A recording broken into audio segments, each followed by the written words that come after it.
daw Pinay yung nagpatira ng 2 minor na alaga. Ang sabi ng isang Pinay din na nag-post sa kanyang social media. In-screenshot ng followers ko tapos sinend sa akin. Misleading information daw dahil hindi naman daw yun Pinay.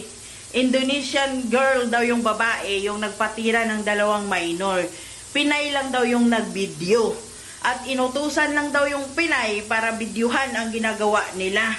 Tapos yung Indonesian girl na daw yon, Makati daw talaga kasi kahit amo niya ay pinapatira daw. Tapos yung mga bata ay hindi daw nila alaga kasi pamangkin lang daw ng amo. Ang tanong, paano niya alam? bakit alam nung nag-post? Oo nga. Bakit alam niya lahat ng impormasyon? Oo nga, paano Siya ba niya yung Pinay na nag-video? Ha? At kahit naman hindi siya ang nagpatira doon sa mga minors na yon, may kasalanan pa rin si Pinay. Wag hugas kamay. May kasalanan pa rin siya kasi involved siya sa mga pangyayari. At bakit siya pumayag na videohan ang ganong pangyayari?